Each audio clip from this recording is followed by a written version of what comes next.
과거 뉴스 속 오늘은 어떤 일이 있었을까요? 영상으로 떠나는 라떼 뉴스 여행. 영상실록 오늘 에! 안녕하세요. 아나운서 조진영. 안녕하세요. 아나운서 조혜진입니다. 또 오늘이 됐어요. 네. 예진 씨 지난 쉬는 날에 뭐 하셨어요? 뭐 저는 친구랑 바람도 쐬러 갔다 오고 또 뭐 집에서 영화도 보고요. 여러 가지를 했죠. 아니 어디서 예진 씨를 봤다는 얘기를 제가 들어가지고. 아, 그래요? 네. 조심히 다녀야겠다. 장난이고요. 저는 그 우연히 집 정리를 하다가 네. 이 초등학교 때 썼던 그 일기장을 제가 발견을 한 거예요. 네. 근데 그 일기장에 타임캡슐을 이제 묻었다는 내용이 적혀 있었는데 타임캡슐을 찾으셨어요? 찾아야 되는데 네. 사실 그때 그 초등학교가 좀 뭔가 이게 건물이 새로 들어서면서 그 자리가 사라졌더라고요. 아이고야. 결국에는 다시 타임캡슐을 열어볼 수가 없게 됐습니다. 아쉽네요. 그러니까요. 진짜로. 뭘 묻어놨는지 너무 궁금한데. 하지만 너무 아쉬워하지 마세요. 우리에게는 타임캡슐을 찾지 않고서도 과거를 소환할 방법이 있잖아요. 그렇죠. 네. 네, 그럼 과거 속 오늘은 어떤 일이 있었는지 함께 보시죠.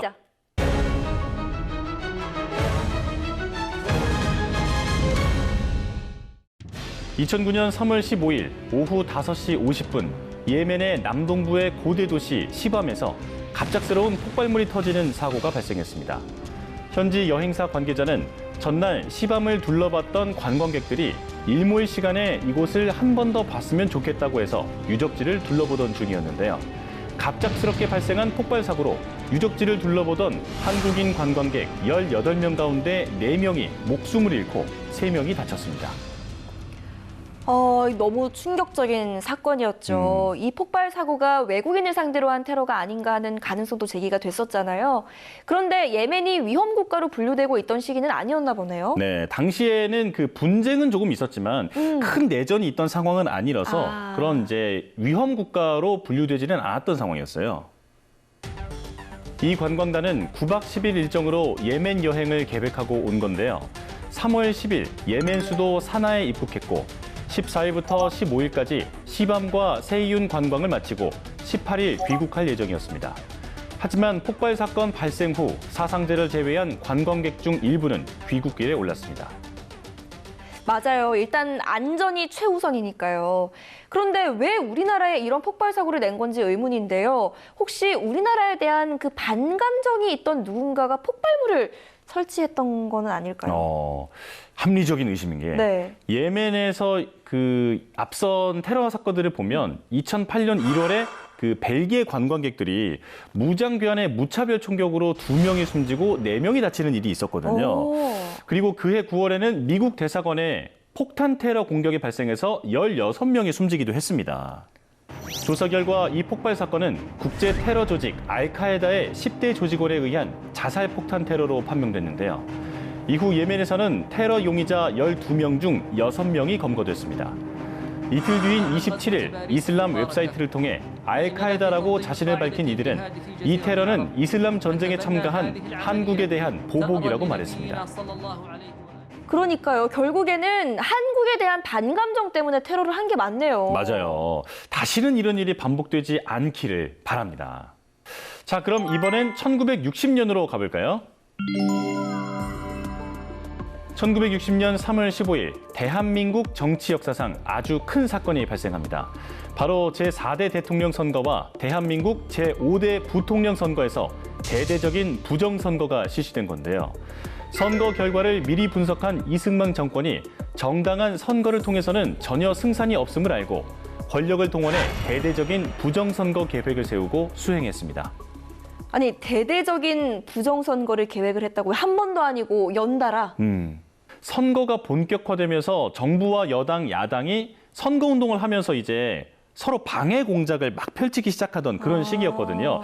그래서 생각해낸 게 부정선거였던 거죠. 그래서 생각해낸 게 참. 선거 1년 전 내무장관에 임명된 최인규는 대대적인 부정선거의 지침을 각 기관장에게 극비리에 전달했습니다. 그리고 자신의 직위를 이용해 각급 기관장에 적극적인 선거 개입을 강요하고 기업으로부터 막대한 선거 자금을 마련합니다. 선거 당일 새벽 이승만 정권은 4%나 되는 찬성표를 투표함에 미리 넣어놨고 투표소 안팎으로 무장경찰과 완장 부대를 배치했습니다. 그리고 개표 결과 이승만 후보가 963만 표로 대통령에 당선, 이기붕 후보가 833만 표의 득표로 부통령에 당선됐습니다. 결국 부정으로 대통령에 당선이 됐네요. 그런데 이 부정선거가 세상에 알려지게 된 계기가 있었을 것 같은데 어떻게 알려지게 된 거예요? 네, 최인규가 내무장관으로 있었을 때 각 단체장에게 선거 개입을 강요했다고 했잖아요. 네. 그때 이런 음모가 그 어떤 일반 경찰관에 의해서 그 부정선거 지령서라는 사본이 발견이 됐거든요. 그 후에 이게 민주당에 제공이 되면서 폭로가 된 겁니다. 아, 자유당의 부정선거에 대한 반발로 시위가 시작됐는데요. 특히 마산은 오후 6시부터 밤 11시까지 시위가 이어졌고 끝내 경찰에 의해 강제로 해산됐습니다. 이 과정에서 경찰의 발포로 시민 8명이 사망하고 200여 명이 부상당하는 등 유혈 사태를 빚기도 했습니다. 이 당시에 시위에 참여했던 김주열 군이 행방불명 되기도 했잖아요. 이후에 마산 앞바다에서 최루탄이 눈에 박힌 채 발견이 됐다고 들었는데 정말 마음이 아프네요. 맞습니다. 그리고 이 부정선거를 규탄하는 시위가 전국으로 퍼져나갔는데요. 4.19 혁명을 일으키는 등 시민 중심의 민주주의 운동을 전개했고 자유당 정권의 붕괴를 이뤄내기도 했죠. 정말 다행입니다. 정말로. 자, 그럼 이번엔 2021년으로 가보겠습니다. 2021년 3월 15일 부동산 투기 의혹을 수사하던 경찰이 한국토지주택공사를 압수수색했습니다. 한국토지주택공사 직원들이 3기 신도시 등 자사의 사업 계획과 연관 있는 지역에 집단적으로 부동산 투기를 한 정황이 밝혀졌고 참여연대와 민주사회를 위한 변호사 모임에 의해 폭로됐습니다. 이후 추가 폭로와 조사 결과에 의해서 관련 공직자들의 전방위적인 투기 논란으로 확산됐고 정치권의 핵심 이슈로 떠올랐습니다. 이 사건 정말 작년에 너무 시끄러웠던 사건이었잖아요. 그렇죠. 열심히 살고 있는 국민들에게 공분을 샀던 정말 화가 났던 사건인데 근데 왜 이 직원들이 일은 안 하고 투기를 한 거예요? 바로 돈 때문이었습니다.